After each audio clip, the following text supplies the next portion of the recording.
میرے نبی کے شہزادے کی مدد کے لیے حج کو ملتوی کر دیا تو تیری یہ ادا اتنی پسند آئی کہ ہم نے تیرا ہم شکل ایک فرشتہ پیدا کیا ہے جو قیامت تک تیری طرف سے حج کرتا رہے گا اور اس کا ثواب تجھے ملتا رہے گا۔ سبحان اللہ، سبحان اللہ۔ اس لیے خرافات کی طرف خرچ کرنے کی بجائے اپنے سادات جو مستحق ہیں ان کے لیے خرچ کرو۔ ایسے سادات ہیں، میں نے کئی جگہ دیکھا، کوئی سبزی بیچ رہا ہے، کوئی آٹو چلا رہا ہے، کوئی چائے بیچ رہا ہے، ان کے بچوں کی اسکول کی فیس نہیں ہے بھرنے کے لیے، ان کی بچیوں کی شادی کے لیے پیسے نہیں ہیں۔ یہ ساری چیزیں مسلمانوں ہمیں اس کی طرف غور ترجیح۔ معزز سامعین اکرام، السلام علیکم ورحمۃ اللہ وبرکاتہ۔ میرے دوستوں اور بزرگوں، آپ لوگ کیسے ہیں؟ ہم یہ امید کرتے ہیں کہ آپ لوگ خیریت سے ہوں گے۔ آج کا اس ویڈیو میں ہم لوگ جانیں گے کہ تعجیہ بنانا کیسا ہے، اور مسلمانوں تعجیہ بنانے میں بہت سارے خرچ کرتے ہیں۔ یہ خرچ کرنا کیسا ہے؟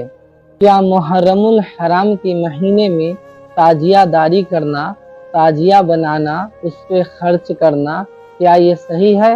ہم ان سب سوالوں کا جواب اس ویڈیو میں دیکھنے والے ہیں۔ یہ ویڈیو سید امین القادری صاحب کا ہے، تو آئیے ہم اور آپ محبت بھری انداز میں اچھی نیت کے ساتھ اس ویڈیو کو پورا سے دیکھیں گے۔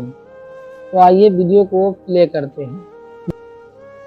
ایک بات آپ کو کہوں، اس کو بھی دھیان سے جی کہ جو ہم خرافات پر اور بدعات پر پیسہ خرچہ کرتے ہیں، جی اس پیسے کو اٹھا کے آپ وہ سادات کرام جو مالدار نہیں ہیں ان پہ خرچہ کریں، جی وہ علماء کرام جو مالدار نہیں ان پہ خرچہ کریں۔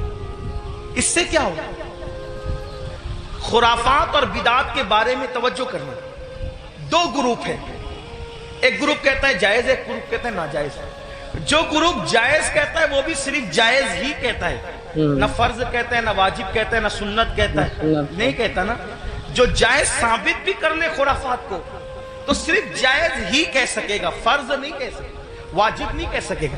لیکن بھائیوں، اپنے مسلمان بھائی کی مدد کرنا تو اللہ نے ہم پہ فرض کیا ہے، بے شک۔ بلکہ یہاں تک فرمایا کہ جب تک تم اپنے مسلمان بھائی کی مدد کرتے رہو گے اللہ تمہاری مدد کرے گا۔ سبحان اور آپ کو بتاؤں، خاص طور پہ سادات کی خدمت، وہ جو مالدار نہیں ہیں، مستحق ہیں، یہ نہیں کہتا غریب ہیں، میرے اندر اتنی ہمت نہیں کہ میں کسی سید کو غریب کہوں، لیکن سادات جو مالدار نہیں ہیں، مالدار اگر آپ ان کی خدمت کریں تو ہوگا کیا؟ دو تین باتیں سن لے، بات ختم کرتے۔ حضرت سیدنا عبداللہ ابن مبارک رضی اللہ تعالی حج کو جا رہے تھے، حج کا ارادہ تھا، اور حج کے ارادے میں آپ نے یہ طے کیا کہ میں نے حج کو جانا ہے، پوری تیاری ہو گئی، ارادہ بن گیا حج کو جانا ہے۔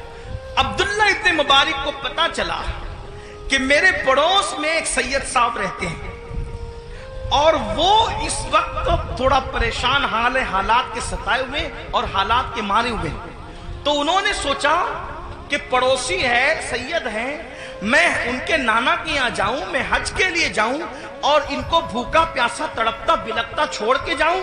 تو انہوں نے کیا کیا، اس سال حج نہیں کریں گے، انشاءاللہ آئندہ پھر کبھی دیکھیں گے، حج کی پوری رقم اٹھا کر اس سید صاحب کو دے دیا، اور اس کے بعد آنسو پوچھتے ہوئے اب صبر کرتے ہوئے رہ گئے۔ جب حج سے قافلہ واپس آیا تو لوگ ملاقات کرتے تھے، تو عبداللہ ابن مبارک لوگوں کو کہتے تھے مبارک ہو حج، تو لوگ بھی کہتے تھے عبداللہ آپ کو بھی مبارک ہو، آپ کو بھی مبارک ہو۔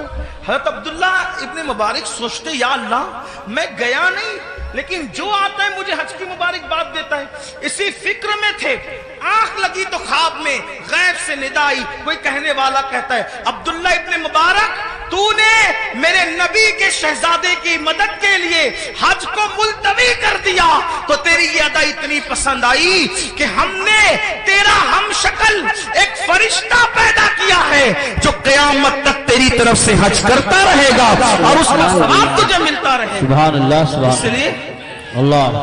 اس لیے